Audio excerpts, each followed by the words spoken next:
I got another question for you, Eric.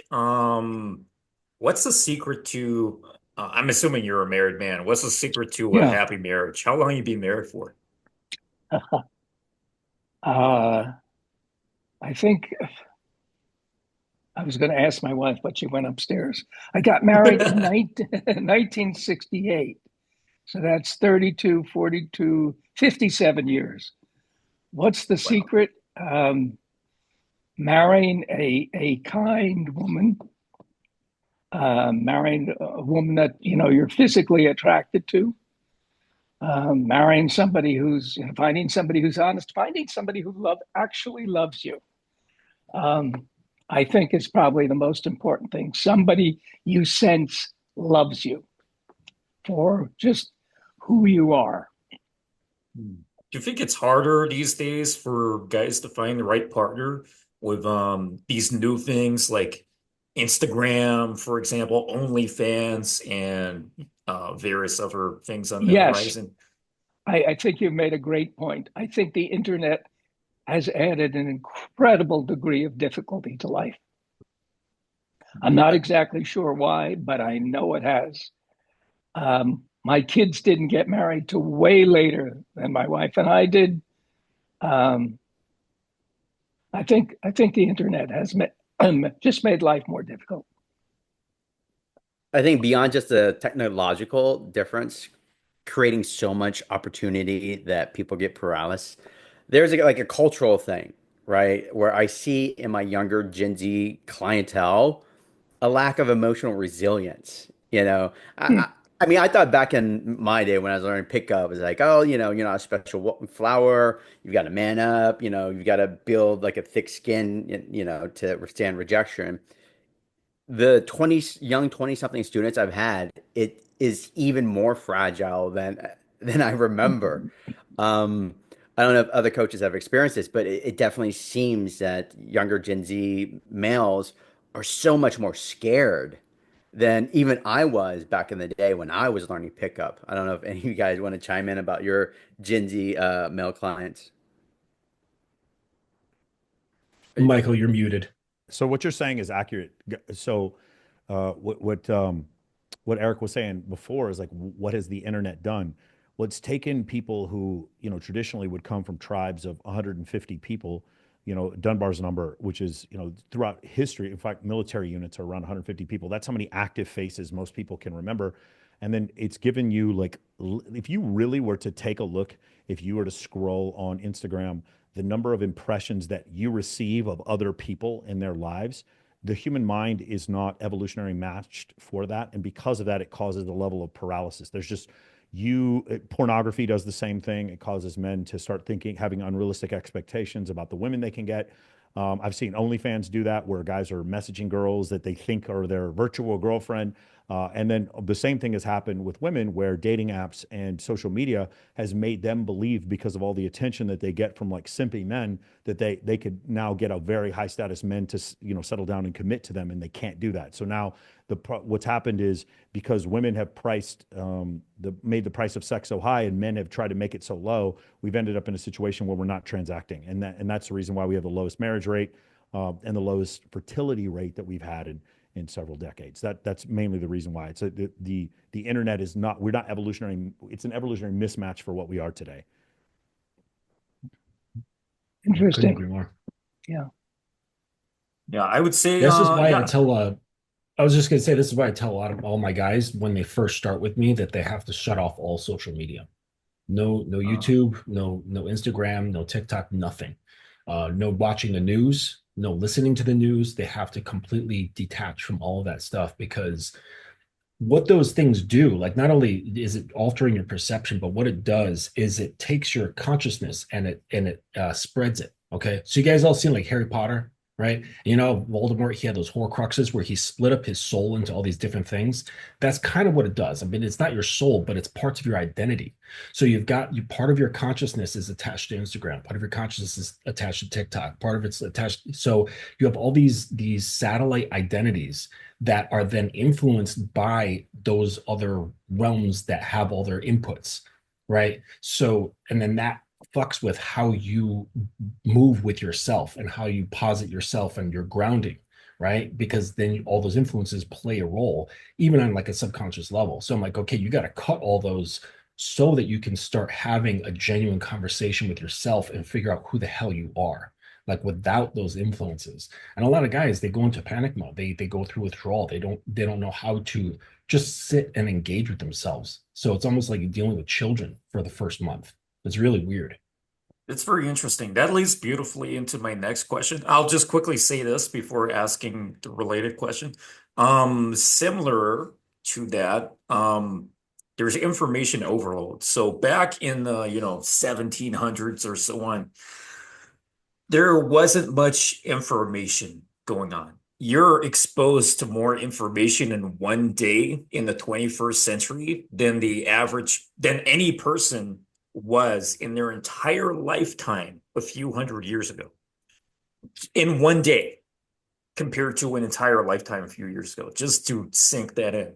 So that's something completely crazy. I'll answer this. I'll go through this question so we can continue. How important is it for men over 40 to be virtually present? By virtually present, this means having things like Instagram profiles, a Facebook profile, and potentially online dating profiles. I don't think it's necessity, but it can definitely be a value add because if you have a good curated Instagram, I'm sure Michael can go much more significantly into detail on that. But just having a decent curated Instagram serves as your dating resume in a way where a girl can sort of safely stalk you and make sure you're not like a serial killer or something like that. And you present like a cool, magnetic, fun, lifestyle, then she might be more, likely to go on a date with you. But it isn't a necessity, right? I definitely very strongly believe in like in-person interaction. I that's where I personally shine. But I do have an Instagram. It's decent. It's not expert level or God level, but it's decent enough where a girl adds me, she'll be like, okay, these are really cool. And I've got compliments on it, and the girl will like, raise up something that she saw on my videos, my reels, or my stories, and it helps. So, You're muted again, Michael. Well, I think one of the most important parts for Instagram is that I get invited to, parties where there's like 7 girls for every guy. So the ratio that you're looking for. So for me, in order to do that, in order to be a part of that whole scene, I have to use Instagram. I also, whenever I throw events and I want like 300 or 400 girls to show up, I think Instagram is really, really powerful for that. And having an Instagram that doesn't make you look like a chomo or some kind of weirdo with like blurry pictures or whatever, you don't show any status. I think it becomes problematic.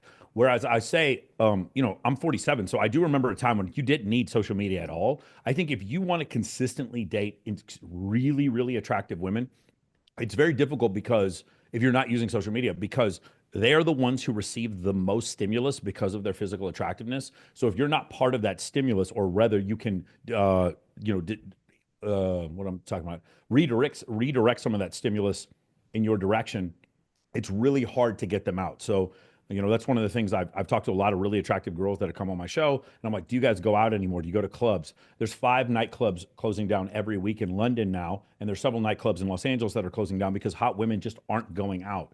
So I use social media to create massive events. And those massive events, like a great example would be a mansion party in the Hamptons. That would be a great place to. I would invite 2,000 women to a mansion party in the Hamptons. Now I take a bunch of women that generally don't go out, and now they're in a place where I am, and there's like 4 girls for every guy. So I think the only way to really do that, you can't do it on TikTok, can't do it on Twitter, can't do it on Facebook. You used to be able to do it on Facebook, and it's really hard to do it with text messaging. Instagram is the greatest way to get where there's a ratio of way more women than men. it's a great And way it's to scale. a long-term game too. It's a long-term game. So, you're gonna get older, you're gonna eat more food. And if you're serious about dating and networking, then playing the long-term game is gonna be a good thing. Anyway, I'm looking forward to this Michael Sartain party at the Hamptons with Eric. That'll be fun. Pretty cool. Any other perspectives on this? Oh, by the way, I'm just gonna throw in some funny things from the chat. Someone says, Young Villain says, Eric looks like a wholesome Hugh Hefner. And Still I Rise says old approach. That's That's funny. some hilarious shit right there. It's a cold Anyway, approach. That's good. continue. Continue.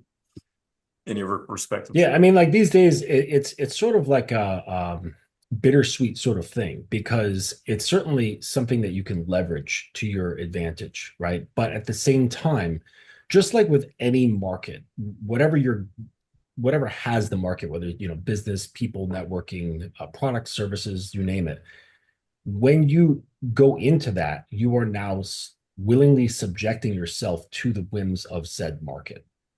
And so you have to, I think just guys have to understand it. Like when they do get into a market that they don't have full control, that they have to submit to something in order to play along, right? Which is something that personally I don't like to do. I'm not going to submit myself to a market. Now I realize that that comes with a cost, right? Like I'm not going to be bringing through a wide range of women. That's just not what's going to happen. I'm very, very niche, and I'm very satisfied with that. So it's you kind of have to like, take your shit sandwich in whatever you want to take it. How about some stuff about Wing Dad? What's going on with Wing Dad? You're a grandfather, right? Yeah, Tell us about Wing Dad. Wingdad. My son Nick has a band.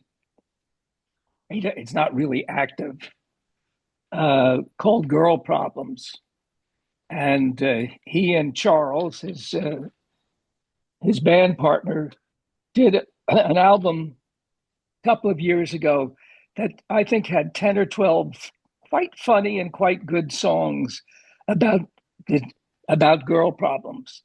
And to promote it, they decided to do some videos. So I got to play myself in one of the videos where I come into Nick's room and I say, "Hey, mom and I are worried about you. You're not married. You don't have a girlfriend." And I show him my book, How to Pick Up Girls. And I say, "You might try some of the techniques in the book." And he does. And through some really mishaps, he finally gets a girl. Uh, and So the video seemed to do pretty well. Got a lot of play. So we began doing these little 4 or 5 minute videos with me helping him, often in a kind of pervy way, um, trying to be funny. And you can see them on YouTube. We built up quite a following. We haven't made one in years. The pandemic came along, and we just didn't want to put 8 people in a living room for a couple of hours and shoot. Um, and there's lots of extremely attractive women in the videos. One of them, Kelly Ben Simone, is a friend of my son's, and she's in many of them. So they're only 3 or 4 minutes long. I think they're pretty entertaining. I think And your son should connect with Michael over here. That would be pretty interesting. Get some yeah, social circle things going on, make some new reels. You're pretty active on Instagram, right? me? Yeah. No, Facebook actually. Older. I I post a lot. I post a lot on Facebook, political stuff, nothing to do with picking up girls. But I was checking out your Instagram just yesterday, and there was some I can't remember how long ago they were, but they seem like in the last few years, maybe, or maybe Yeah, a few months ago. And actually, there's I some tips in there.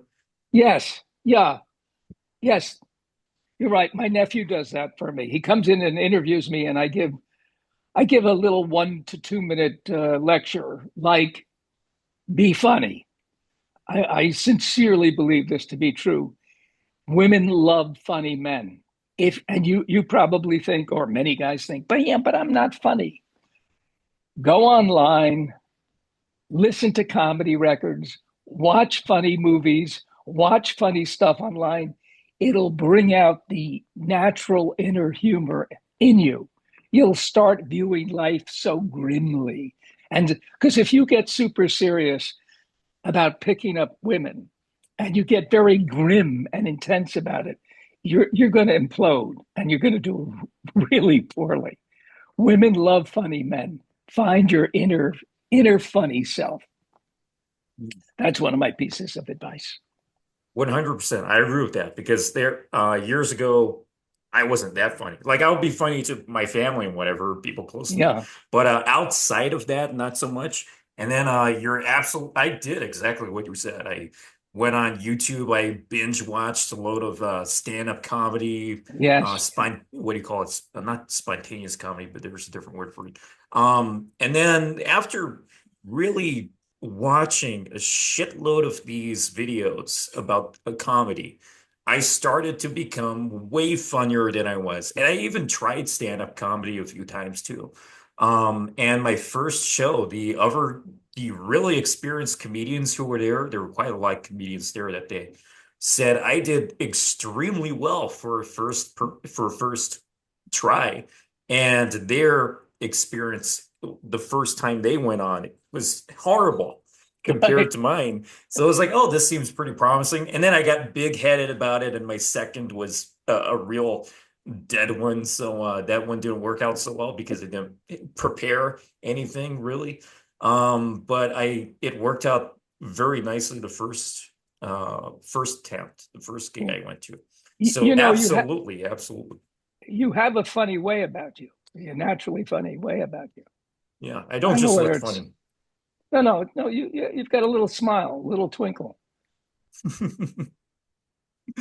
Nice. I think Got it. I think you can show the most amount of status with the lowest perceived effort by using social media. So it's like for me, and like my whole thing is, I don't think you don't have to sleep with 50 women before you get married, but 50 women need to want to sleep with you. And I think the easiest way to do that is by having curated social media, so that like every time this week, probably four different groups of girls have hit me up and be like, "Hey, I'm in Vegas," and I'm like, I'm taking them on stage at different nightclubs and I'm showing them around the place, and it's because social media. A lot of them I've never even met in person before, and so because you're doing that, you're showing a really cool lifestyle. Even if it's only like 20% of game with each girl, we're still talking about 100,000 women that are now exposed, and maybe they're buying what you're selling. So I think it's the easiest way to show. It's the easiest way to show the most status by with the lowest perceived effort.